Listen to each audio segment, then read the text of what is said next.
Okay, so hello everyone. I know it's been a while you heard from me. Well, I was actually just recovering. So I'm going to put you through what we will be doing today. Today I'll be interviewing let's say like a few entrepreneurs, and we would ask them different questions of how they began the job that they are doing at the moment. So today I'll be going to an hairstylist and I would ask her about everything that has been happening since she started her hairstyling job. So I would walk you guys through to where our stories. Oh, and it's been ShopRite, so I just have to raise.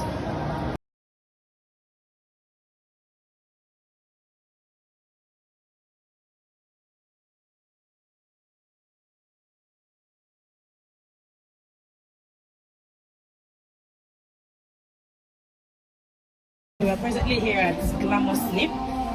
She doesn't actually know that I am coming, so let us surprise her with a little bit of interview.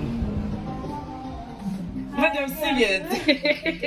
Also, This is the face of Glamour Snip. yes, How are you now? How I'm is work? fine. How are you? How you doing? I'm fine. So is it today we're doing this now? Yes, so I told you that I was going to come, but I didn't tell you the day because Really?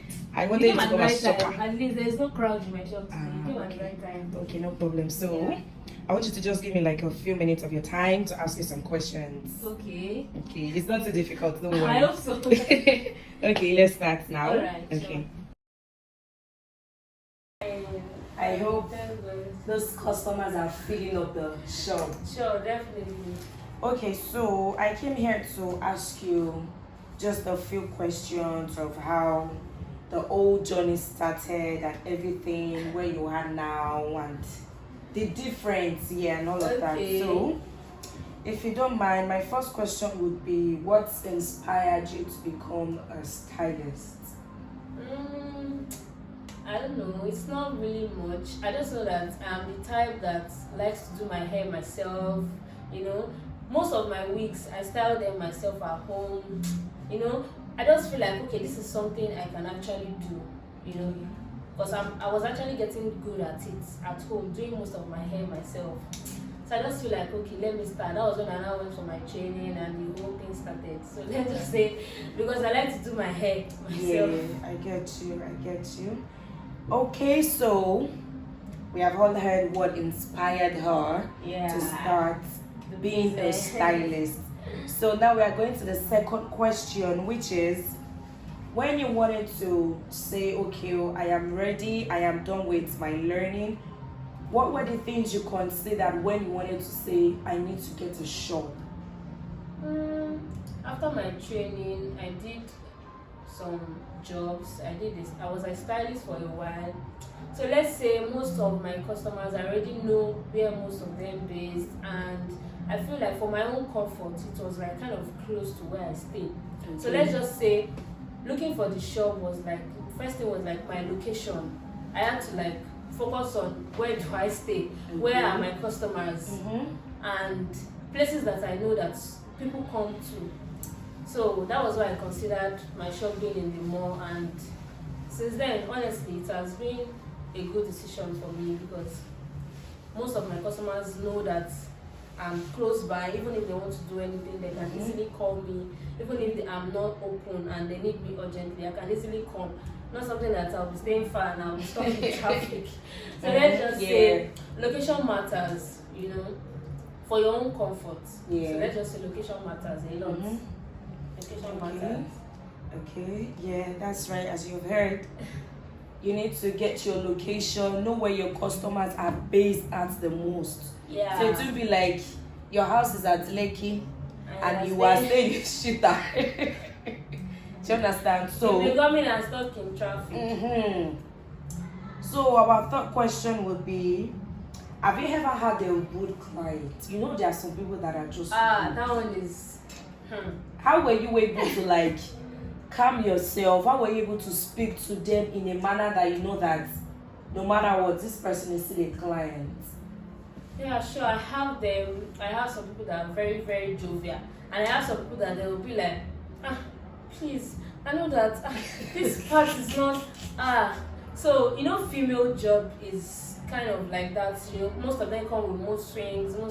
So you just have to like be patient, talk to them calmly, friendly. Even no matter how they're frowning their face, just laugh about it. That's just the most important thing. Because honestly, I had a client a few days ago, and she complained all through. I finished the hair.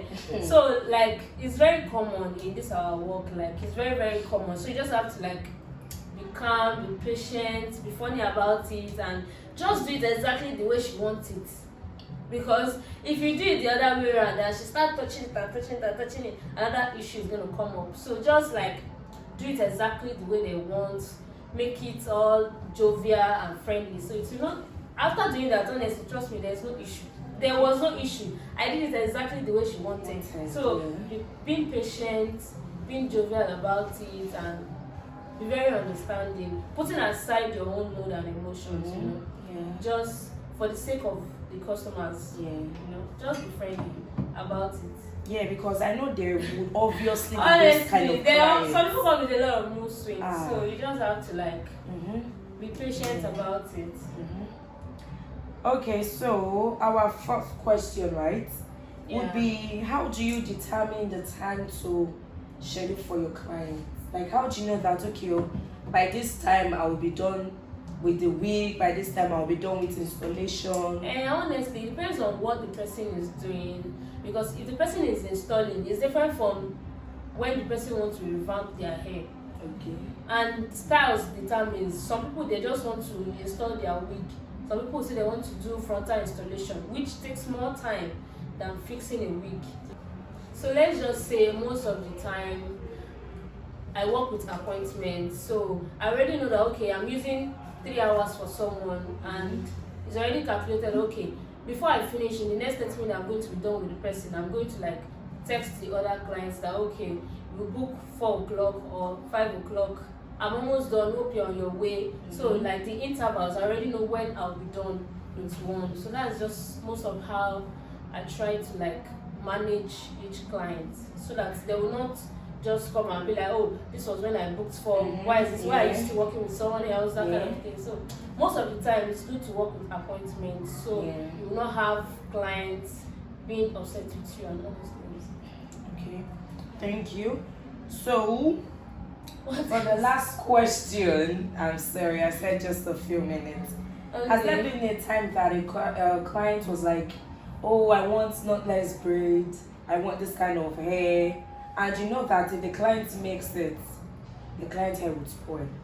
So how would you convince the clients not to go for that particular style, but for something else? Okay, most of my own job, I don't really deal with attachments. So, but it happens also, like most of my customers, they bring their wig and they'll be like, help me to plug the front this way, help me to that. I know that if I do it like that, it's going to damage the person's hair. And some people, their lace, if you tint it, the whole hair, the root is going to get spoiled. So most of the time I like check the quality of the hair to be sure that, okay, this is something I can work on. So I try to like convince the person, let's work it like this, because if you do this to your hair, it's going to damage it. Looking at the texture, look at this other hair. If I do yours like this, it might damage it. I try to like tell them reasons why they should not do it like that. Because some people, they have strong heads. Yeah. You will tell them that this thing, some people will still be like, do it, let me see. Except people that insist, I'm going to do it like that, then if you see the result, it's up to you. But I like to like secure their hair for them and like try to convince them that, okay, if you do this to you, let's do this instead. So like that's like most of how I try to like convince them that, okay, let's do this instead. It's going to still come out the way you want it to come out. It's my job, so I'm the one that like can give you the way to come out. Let's just say it like that. So I'm the one that knows how it works. You just most of the time just buy your hair and wear it on your head. You don't have more knowledge about it. But we that want to do it, we are not that will put you to that. Try to do it like this. Does not mean you will not get the results. So most of the time we just try to like convince them nicely. On how it's going to come out. So that's just it. Okay, so that would be all for today. Thank God. We have heard from Glamour Snip. She has told us the things to consider when getting a shop. She has told us how to talk to clients that you know is rude. Yeah. She has told us how to nicely convince a client that wants this kind of style. When we both know that this style, It's not going to come out it is nice. not going to come out nice. It will damage your hair and all of Kind of that. come and fight that you spoil their hair. Yeah, so we have heard all that. You can take your barrel, jot it down. So that will be all for Glamour Snip for now. Thank you very much for giving me your time. You're welcome.